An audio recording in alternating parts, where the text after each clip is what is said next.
Our next presenter is Roman Baca, Artistic Director of Exit 12 Dance Company in New York.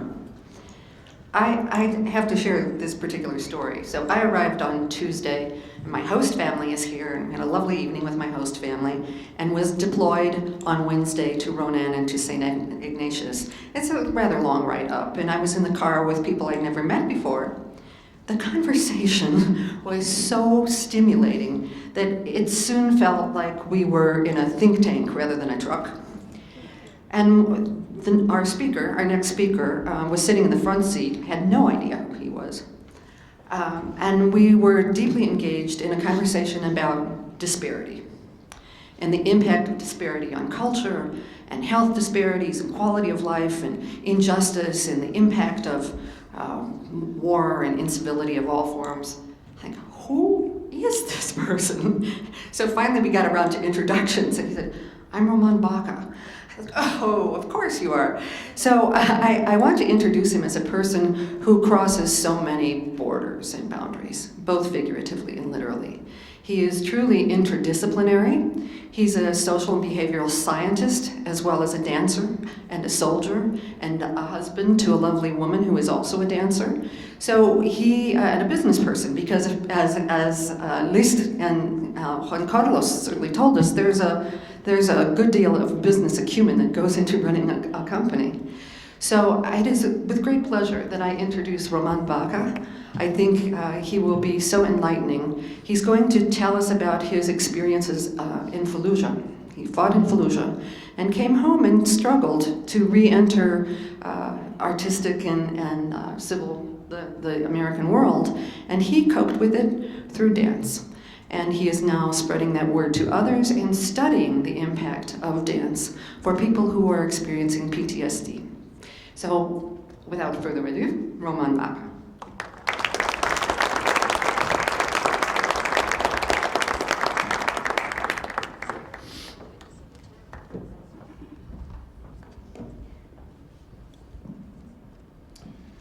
Thank you for that wonderful introduction. I also want to thank Charlene, Ballet Beyond Borders, and Missoula for this opportunity to talk about cultural diplomacy and the power of dance and choreography. My journey through art and war changed my life. For example, recently during my 2 years in London, I've collaborated on over 15 major projects in 5 countries. I've worked with veterans and civilians in artistic projects that champion storytelling, healing, and peace building. I've worked with prominent organizations, including the US-UK Fulbright Commission, the Fulbright Association, the Soldiers Arts Academy, the US Embassy London, the Maltings Arts Center, and the UK Invictus Games.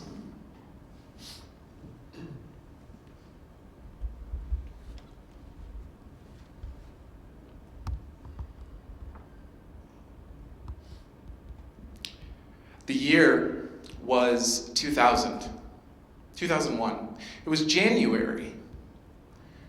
The place, US Marine Corps Depot, Parris Island, South Carolina. It was the day before graduation.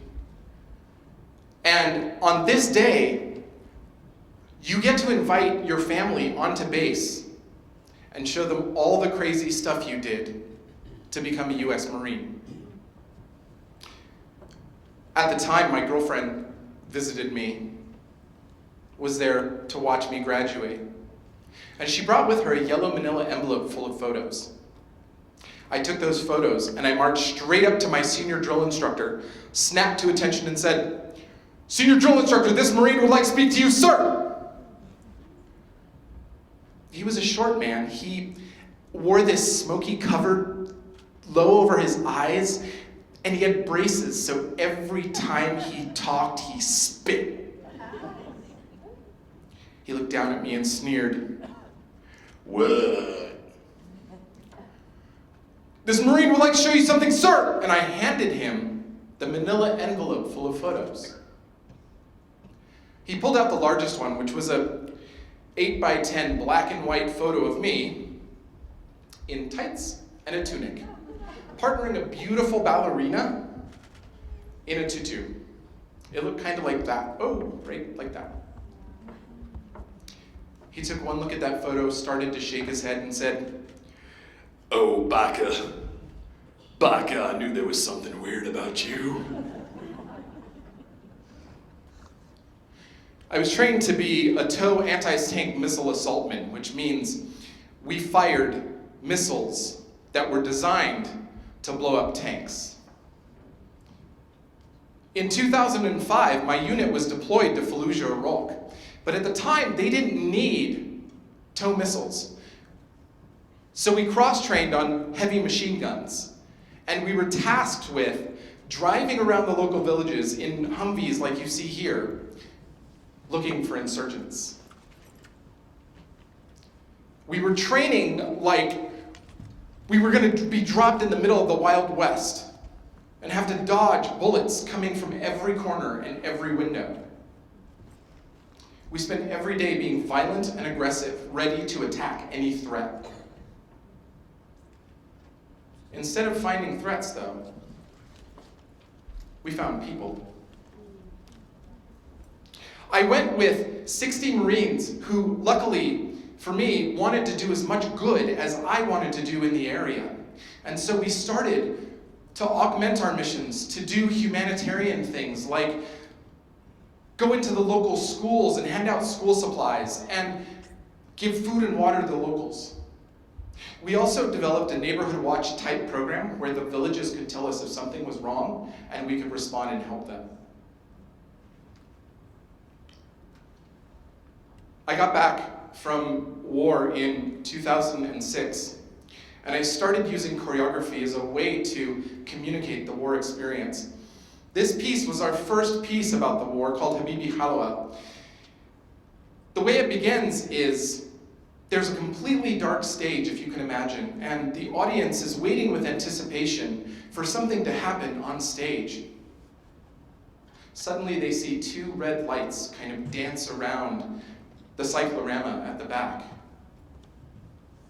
And then, in complete darkness, they're jolted by two Marines with prop M16s patrolling down the aisles to the stage. The lights are the laser target designators on top of the props. In 2012, I went back to Iraq. I walked into this place, the Shwar Shra Hotel, which means Four Seasons. As I walked in the lobby, there were taxidermied animals of every sort. There were tiles all over the walls, and the place smelled of an incense-like odor. I sat down at a table with 4 to 5 dignitaries from Iraq. And I told them, I served many years ago in your country with a weapon. I'm a US Marine. And they all leaned back. And I said, but this time I don't have a gun. In my luggage I have dance clothes and dance shoes and music. And I'm here to do what I couldn't do with a gun, with art. And they all leaned forward. And one of them said, halu, which is the Kurdish word for beautiful.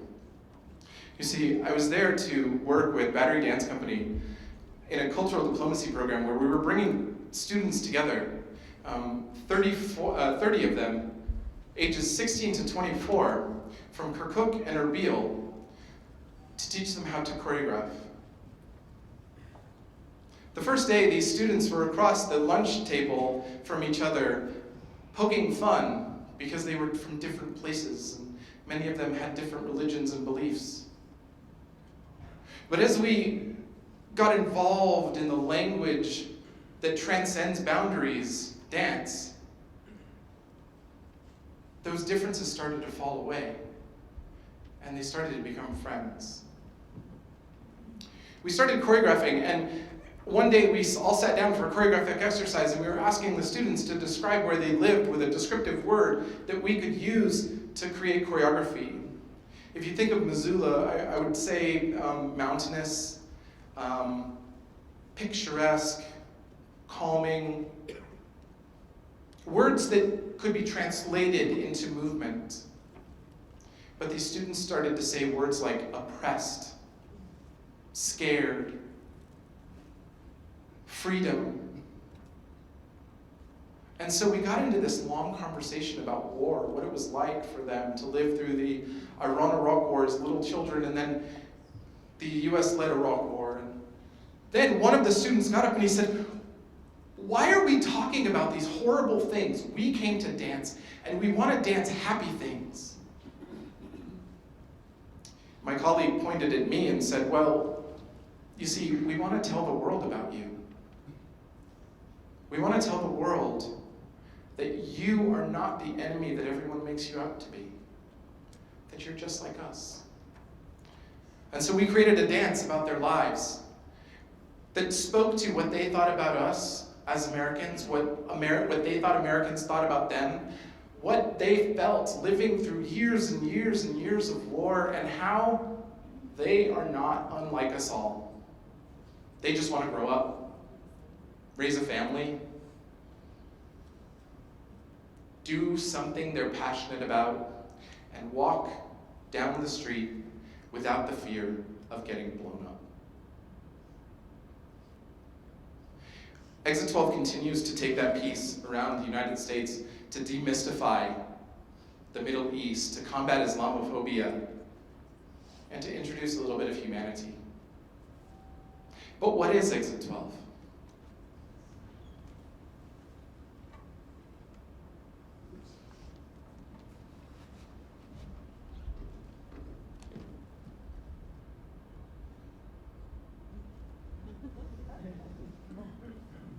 Sorry, I thought I fixed that. Thank you. Before we start using the M16, there's a couple things you need to know and think about.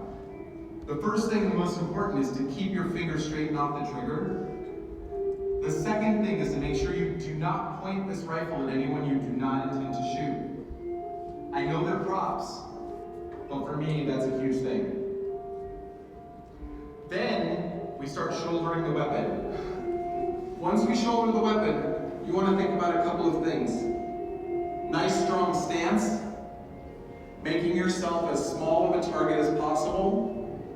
Your eye gaze is looking right over the top of the sights at your target. You're going to take that nice pivot, trying not to bounce as much as you can. Then from here, you transition run, slam up against the wall, heels down, arms come down, and then you start the stomping pattern. And up, and away, and up,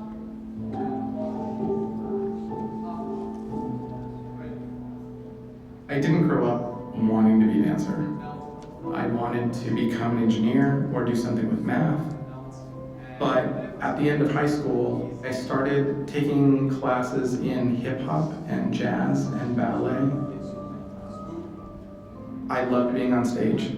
I loved the rehearsal process in the community, the opportunity to express myself. Coming this way, arms, go back. I didn't see being a dancer as a career. I wanted to make a bigger positive impact in the world and to help others. I thought the quick and easy way to do that was to step into the recruiter's office and sign on the dotted line to join the United States Marine Corps. And we're there. Good, relax. Yeah, guys, really, really, really nice job. The image of a Marine is this hardcore, take no crap individual who would basically mow down the door in order to achieve their objective. In Fallujah, when we got into the war zone, there was a clear set of rules that we had to follow. With the people in Iraq, we were trained to be aggressive, to survive. But we were also among civilians and people that you're trying to help. How do you be a Marine in a war zone and a human being at the same time? That created a lot of conflict inside of me. Dance and choreography has allowed me to go back to moments in Fallujah and to try and make sense of both the right and the wrong of what happened.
When I got back from Iraq, I remember this escalation of anger.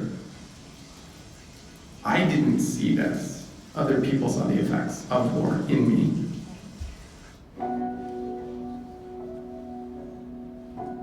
My wife noticed that I was angry, that I was anxious, that I was struggling with depression, anxiety.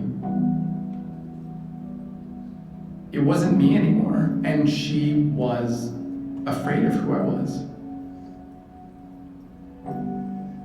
I assumed that she was just going to leave.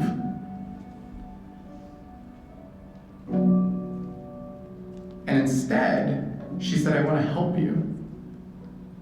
She said, if you could do anything in the world, what would you do? And I told her I'd start a dance company. And I remember her looking at me and saying, okay, let's do it. Get to the intrepid, like that big control tower's gonna be here. Okay. Then we're gonna put the stage here. So you're talking, then Everett, right into sometimes silence. You're going to need a pause before conflicted For a custom posture change. changes.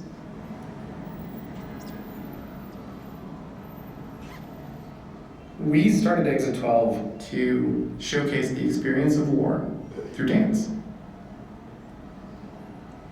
The competition of being a small dance company in New York City is intense.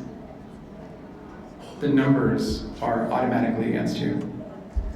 Everybody's vying for dancers, everybody's vying for performance space, everybody's vying for funding.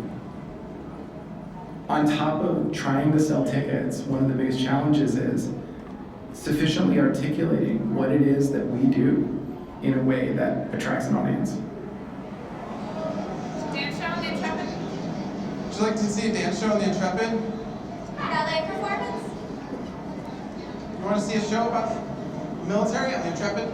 It's a dance performance. We use choreography as a way to talk about the experience of serving. Are you a veteran? I am. I served in the Iraq War in 2005, 2006. In the show? I will be in the show. I'd love to see you there. Okay, sure, I'll try. I'm gonna be in town. I'd like to admit that. Thank you. Thank you. Doors open at 6? Yeah, no problem. Before 7's perfect. Okay. And thank you for your service, sir. Thank you. Thank you. She's not partnering now. The military experience affects more than just the soldier.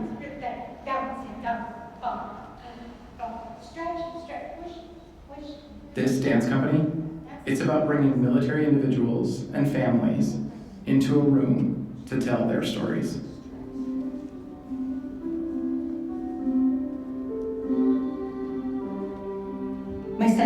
went to basic training directly from high school.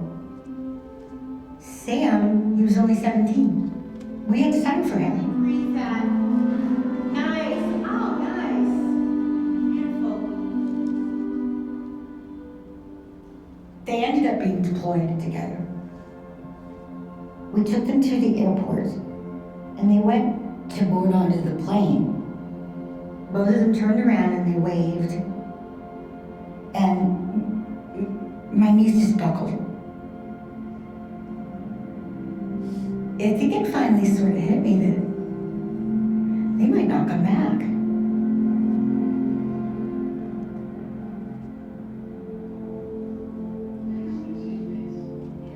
When my boys were deployed to Afghanistan, it was like they shut the lights out.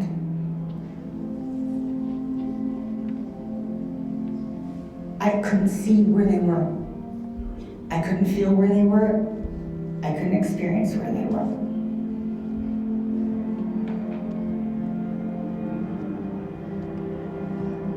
You can get very lost in that dark, dark place.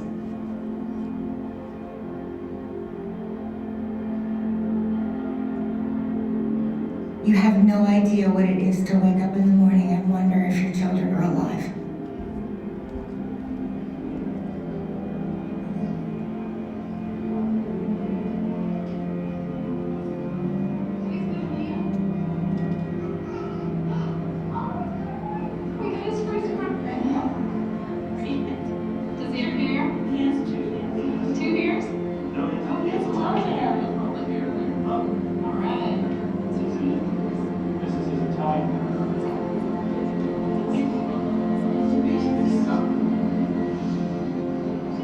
Every morning, every day, every moment, I thought about them.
When I started the dance company, I had a vision that it would be easier than it is. Okay. If I need you, I'll just call you up.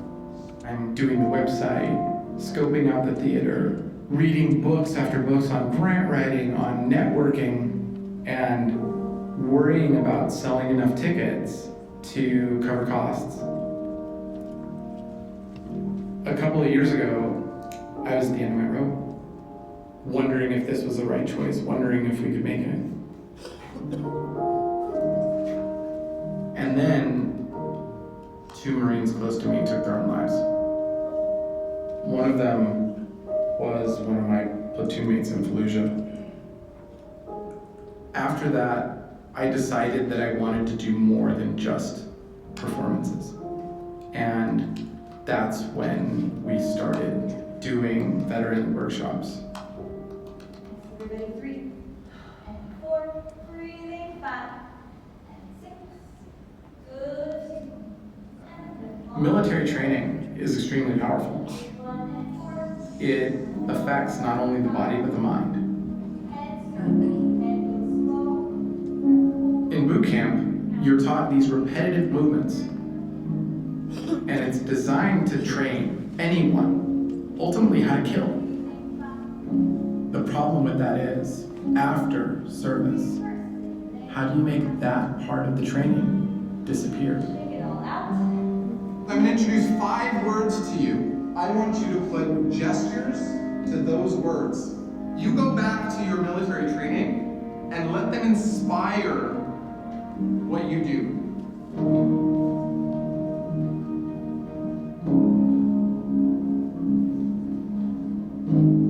With dance, we can transform our experiences and start to loosen that training, and we can hopefully move on.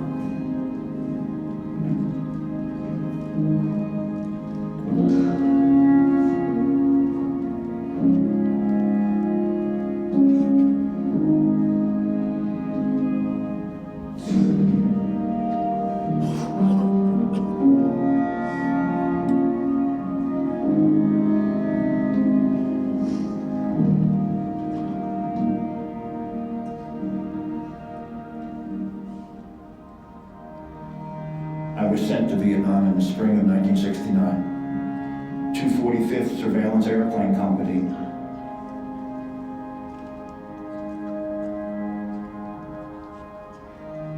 One night, a rocket blew up very close to me, and we all got stuck. I was in a total panic. Never in my life had I imagined I would fail under fire. And it broke me.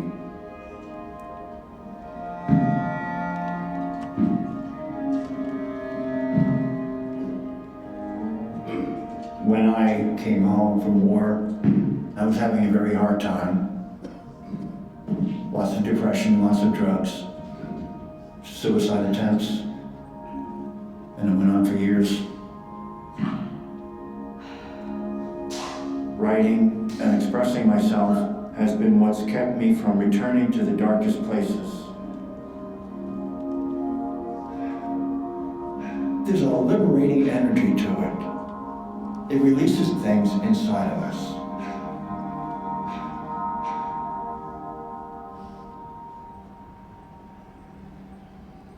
I still struggle with addiction and serious depressions. Nowadays, I spend my time with vets with problems, vets who are suffering. I want to reassure them that no matter what their situation, deep inside of them, there is a spirit of life that wants to keep moving forward. That is my purpose, because I believe life wants to live. It is as simple as that. Life wants to live.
sometimes silence, there's going to be an intermission. And then after the intermission, the veterans are going to go out and do their workshop piece.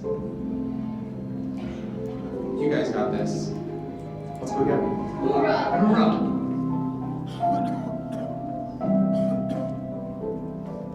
Pursuing a career in the arts has been incredibly challenging. But the thing that gives me motivation to keep going is the people we're impacting and seeing that through performance.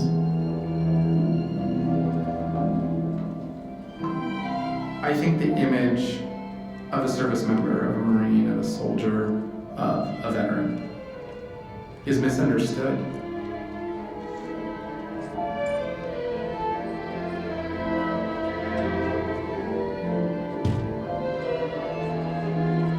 You can't put a veteran in a box and say this is what they are. The effects of war on individuals are so massive and diverse, just like the population that serves.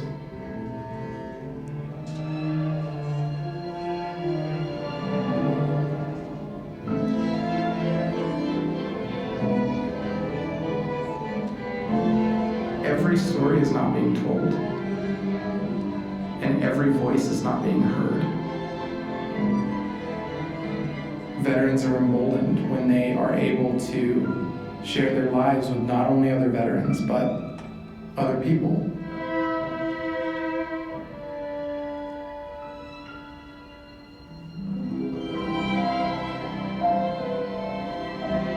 I was incredibly proud of earning the title United States Marine. The time I spent in Iraq changed who I am. This work and this community of veterans has helped me understand who I want to be.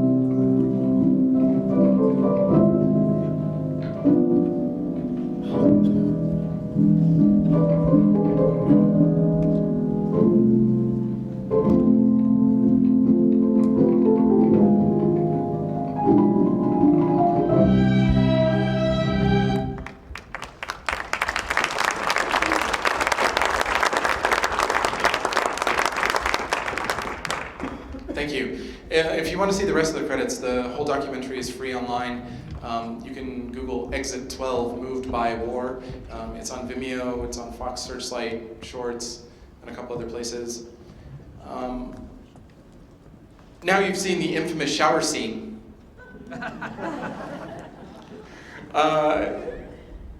Another theme that I want to touch on the film is impacting audiences. I think that's one of the most important things we look at. When you look at the reach of this film and this project, we went big. We wanted to impact as many people as possible, and people who would not necessarily seek out dance. And so the director said that this film, he wanted it to reach that trucker who had been driving all night, and he stops at a truck stop, and this is playing on the television in the corner of the diner, and he stops and he's captivated. And it's dance. 300,000 people alone have seen it on Vimeo. It's been on The Atlantic. It's done very well in the film festival route, and I only say that because it's reaching a lot of people. And I want to continue with telling you how Exit 12 is pushing the limits of what's possible through dance. Part of my Fulbright, right after this project, I created a project called The Rite, looking at Stravinsky's Rite of Spring through the military lens. We went to Berwick-upon-Tweed, which is a little town at the very northeast tip of England, right before you get to Scotland. And we were looking at the connection between this pivotal, transformative piece of music and ritual and youth sacrifice in the military. Make no mistake, 90% of the people that serve in the military, all statistics are wrong, by the way, that's not a real statistic, but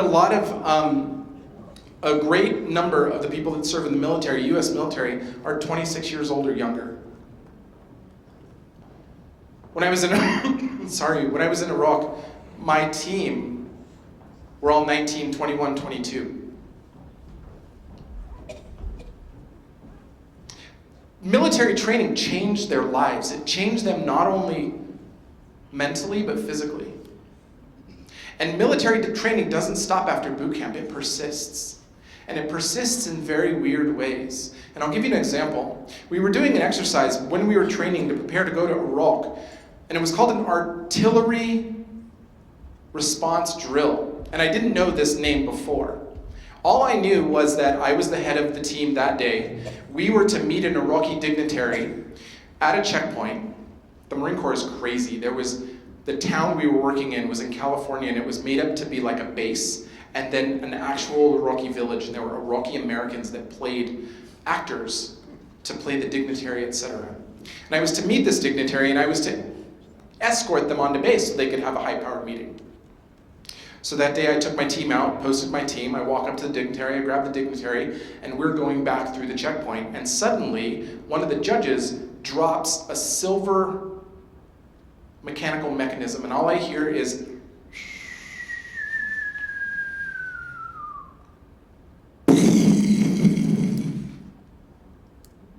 Now, Marine Corps training says that when indirect fire, like artillery, starts coming in, you grab whoever you're with if you're guarding someone, or you grab your team and you seek cover.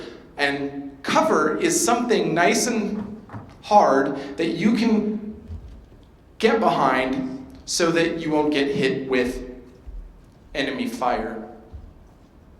But it's deceptive, because during artillery strikes, cover is going to do nothing to save you. An artillery round, just to give you an example, is usually about this tall and about that big around, so like the circumference of a basketball. And they're designed to kill everything within about a 100-meter radius from where they fall. Years later, I learned the real reason you're supposed to find cover. It's because once the destruction has happened, it's easier to find all of the bodies. You didn't know that, and that's why we did this. So we could start introducing these concepts to audiences so that they could start to make smarter decisions concerning war. We presented this in front of an audience in England, and I sat in the audience thinking, what is this audience so disconnected from this US Marine who served in the Iraq War going to understand about my experience? And to move further, this is Muhammad Nafi sitting next to me.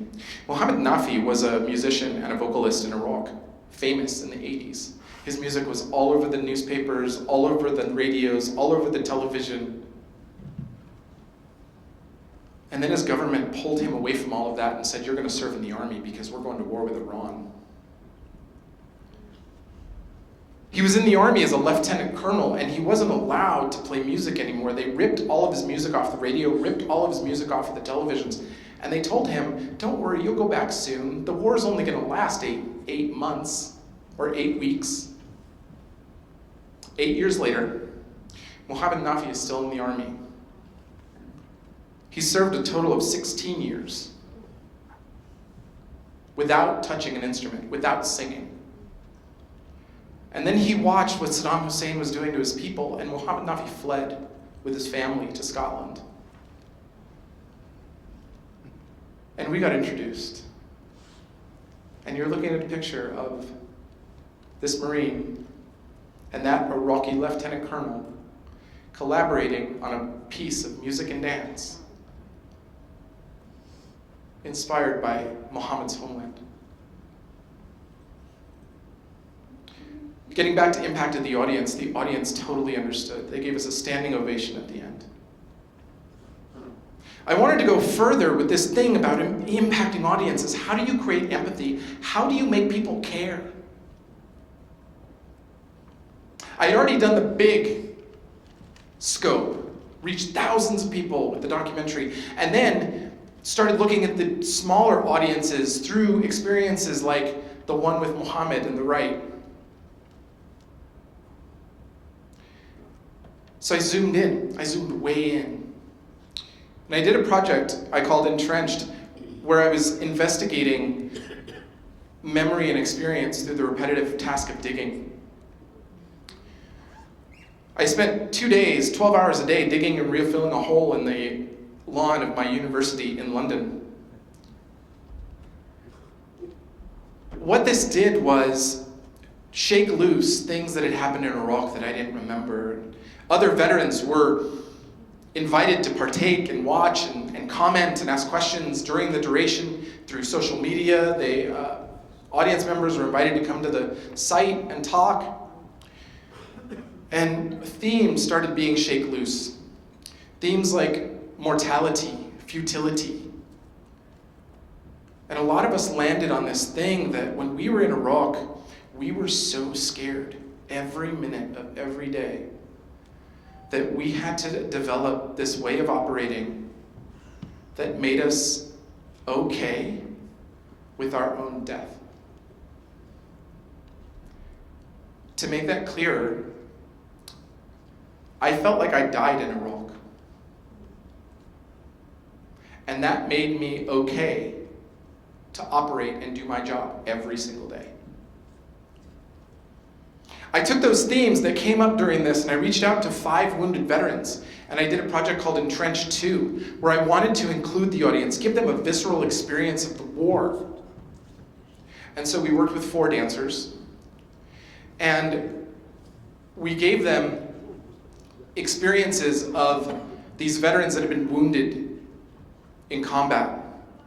The dancers embodied those experiences and vocalized those experiences and took the audience on a journey with them. This is Sarah. She's kneeling down and asking the audience to help her find IEDs.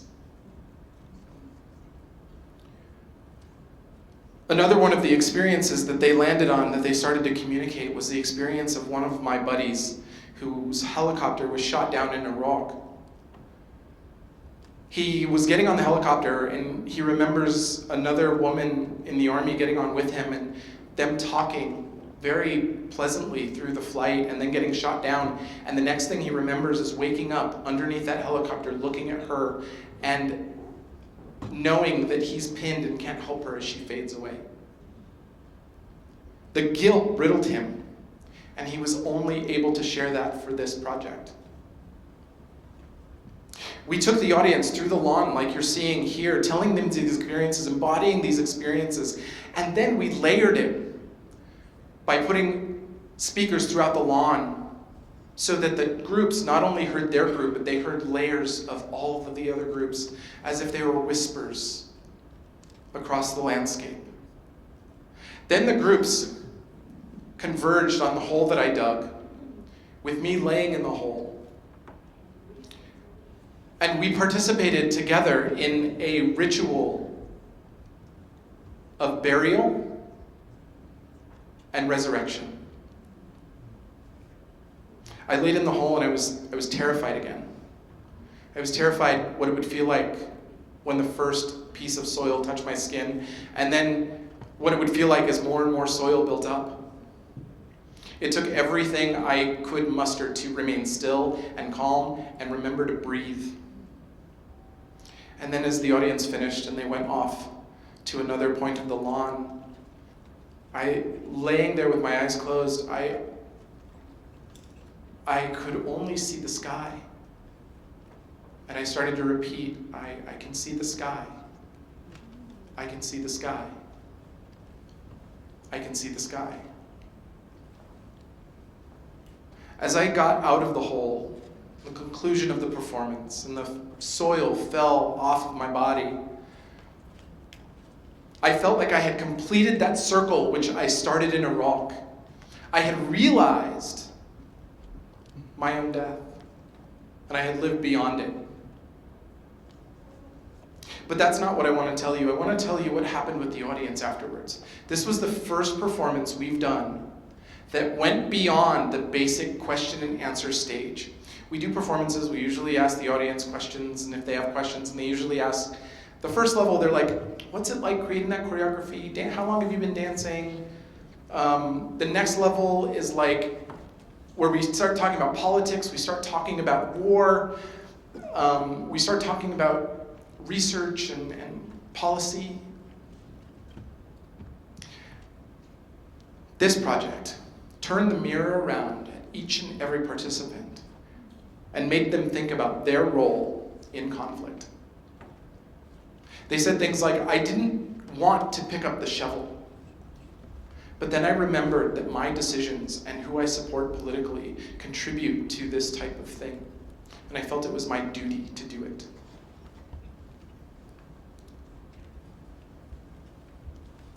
Exit 12 is continuing to work around the country and do work like this and other performances to start conversations, hopefully, towards peace building.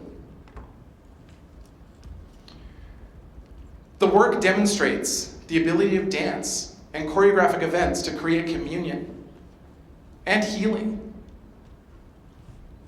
These choreographic events address war trauma in a manner that allowed audiences to empathize with soldiers without displaying the explicit realities through performance. Through thoughtful and layered experiences, audiences were led to empathy and community. But I want to show you what I mean. We're gonna, if you would all join me, just stand up. And do I have my dancers that are helping me out with this part of the presentation? Thank you. It's so hard to do this. Okay, there's, yes. Now, this is gonna be the hardest part. Find a partner. If you can do that, the rest is gonna be cake. You can come up on the stage with me. This is Casper, everyone. This is Damon. They're gonna help me out. Now, you're just gonna follow along with them. They don't know what they're gonna do either, so you're all in the same boat. First of all, I want you to get behind your partner. And we're just gonna start a little friction. We're gonna warm up the back. So you're just gonna rub up and down the spine to create a little warmth. So you're just gonna do this. Yeah, turn him sideways so they can see what you're doing. So just nice big strokes, warming up the spine. If you're the recipient of this, you might just want to move your neck around. Feel the release, feel the relaxation. You might want to start to bend forward a little bit. Feel that length and stretch in the spine. Once your hand actually feels warm and you feel warm to their back, you're going to take your hands, you're going to squeeze their shoulders. And you're just going to continue that down their arms and back up. Squeeze, squeeze, squeeze, squeeze, squeeze. Nice big squeezes.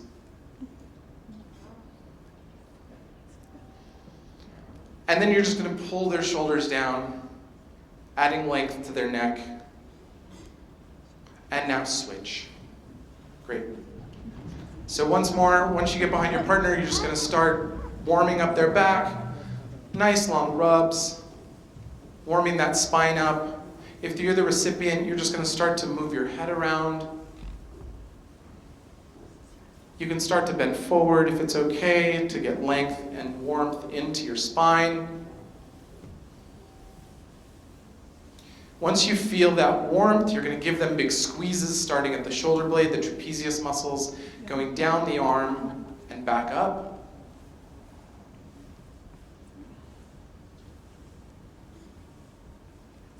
And then once that's done, go ahead and pull their shoulders down, adding length to their neck, and hopefully a little bit of relaxation in the trapezius. You guys are so good at this. All right, now, you're all sufficiently warm, great. What we're gonna do, thank your partner real quick. You're not leaving them, but it's important to just say thank you for that wonderful thing. So what we're going to do now is one of you is going to assume this position. You're going to kneel down, and you're going to place the hand that's opposite the knee on the floor, like that. Now, once they're in this position, we want to test how stable this position is. The other partner is just going to give them pressure on their shoulders, on their back, on their hips, just to show you that this is a very, very stable position. You could probably, like, if you want to just lay on him, you could probably do this, and it would be okay. Yeah. Great. Now that we're sufficiently happy that this is stable, the other partner is going to get down in the same position. Stay where you are. The other partner is just going to join you.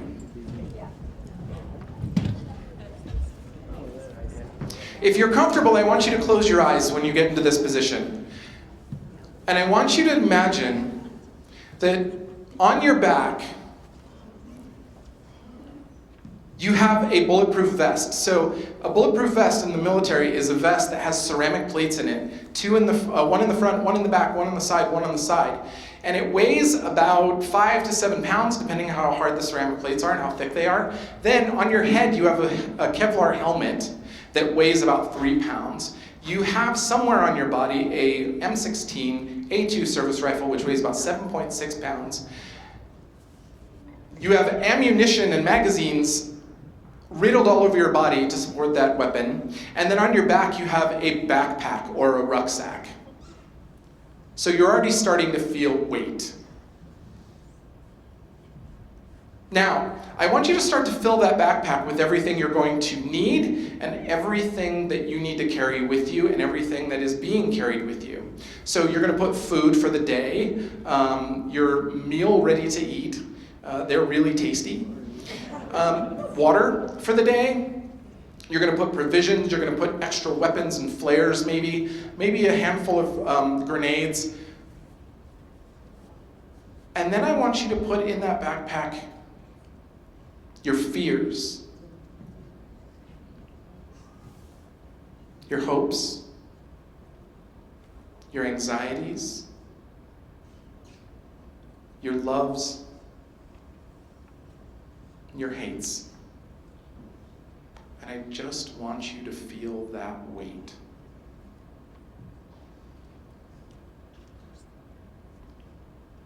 Now, with that weight on your back, I want you to stand up.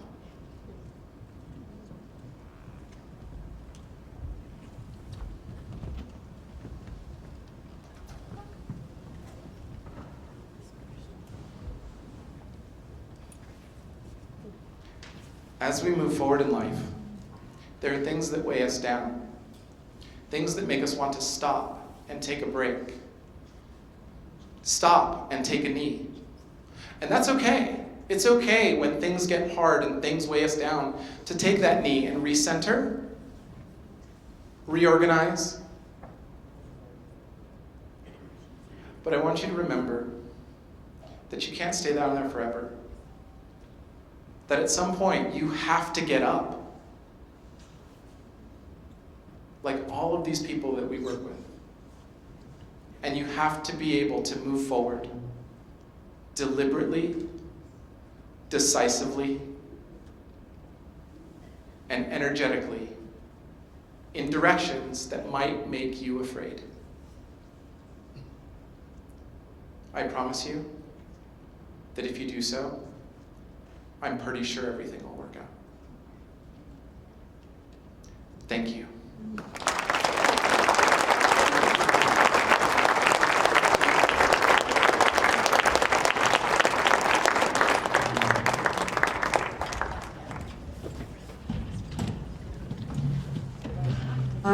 Do you mind taking a few questions?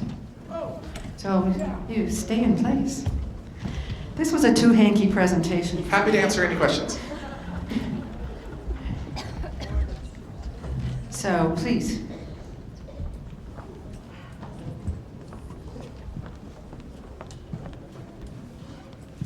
I commend you on your life. Thank you so much. I'm curious how you arrived at the name Exit 12. We started in New York City, and around the time we were starting, we got together, the team got together, and they're like, okay, well, we need a name for this endeavor. What do you want to call it? And at the time, every little dance company was calling themselves Choreographer's Name Dance Company or Dance Project. And so, of course, I'm like, let's call it Ramon Baca Dance Company. And everybody's like, no. I'm like, okay, what about Ramon Baca Dance Project? And they're like, no. So one of the dancers, we started at Steps on Broadway, which is 72nd and Broadway. And one of the dancers used to get off exit 12 off the FDR to come to rehearsal. And so we named it exit 12, not only as a way to kind of a toss back to where we began, but also as a way, as kind of envisioning, let's make exit 12 mean something. It's a metaphor, right? Other questions? Yes. First off, thank you so much for what you do. I'm not a vet, but yes, too hanky presentation. Are you affiliated with any VAs, or do you speak with VAs across the nation? We can always use introductions to more. We've worked in Veterans Affairs hospitals and outpatient clinics and vet centers at length and have some good partnerships. The National Endowment for the Arts has actually created an initiative called Creative Forces, where they are going beyond just the clinical, and they're reaching into alternative modes of healing and therapy, like the arts, to champion the power that this work has to harness healing modalities through imaginative and creative work. We like to tell people that even though our workshops for veterans are aimed at certain waypoints and touch points, that the best outcome is when a veteran says, I did that, I danced, I wonder what else I can do.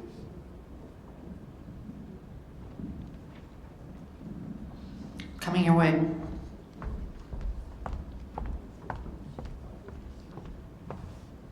Thank you. Since there are more and more women in the Marine Corps and the Army, the women veterans coming back from Iraq or Afghanistan, do they show the same type of symptoms as the men, or is there a difference?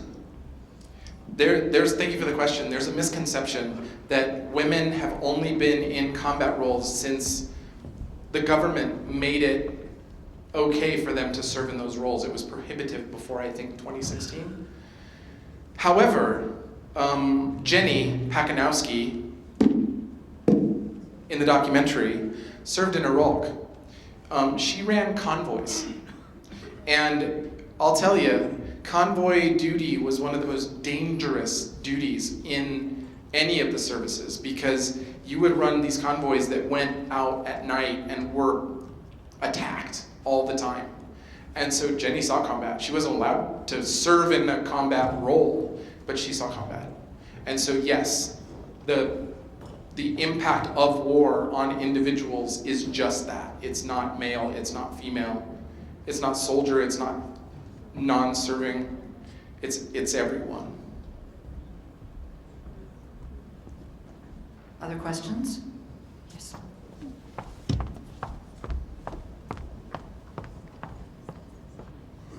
Thank you, Roman. So I wonder about all of those people that have not had the experience of war, that have not had the experience of being ostracized and painfully have had to face challenges. And the challenges that many of us in the ballet world have faced are so self-centered challenges. And I know there's people that spend a lot of time, maybe not obsessing, but watching war films, reading about war films, and feeling almost guilty their whole life that they never were part of that. And especially when we do these projects, or we come to be a part of these projects, You know, there's this, what can I do? What can I do? How can I do something different? You know, my life in dance is so superficial in the way that it's been given to me. So what do you say to those people? What do you recommend? First of all, stop feeling guilty. Second of all, take action. I think this conference is a perfect example of that. We need to start having more conversations. And I think art is a great way of starting those conversations. Just this week, we've seen pieces about the rainforest. We've seen pieces about school shootings, about Greta and climate change. And suddenly, in the aisles of the theater, people are talking about these issues. And that's exactly what art can do. And so when we think that we're in this frivolous endeavor, it's anything but that. It is a powerful endeavor that has the capabilities that are rarely used to change people's minds, to engage people in conversation. I think policy stops at a certain point, and I think we need to ignite that fire, to get people together, because we, as artists, can truly step over those boundaries and bring people together. But there's many people that don't have art in their lives. Well, that's your job, to introduce them to it. I have to add that in the spring last year, it was the 50th anniversary of the My Lai massacre. And there was a traveling exhibit of photography and artifacts. And the School of Public Health, where I am on faculty, hosted that exhibit. And it stunned a lot of people. Of course, we have many young students who don't even remember the reference of the Vietnam War, yet alone this particular event. And what I found so enlightening about it was that the photography represented many different perspectives. Perspectives of the soldier, perspectives of the children, perspectives of village people, perspectives of government. And it was, they included art and artifacts in the exhibit as a testimony to choose life. And the people with whom we are engaging also embrace beauty and life. And isn't that a better means to address our conflicts than destruction? Oh, absolutely. Absolutely. Any other questions? Thank you so much for all you've given us. Thank you so much.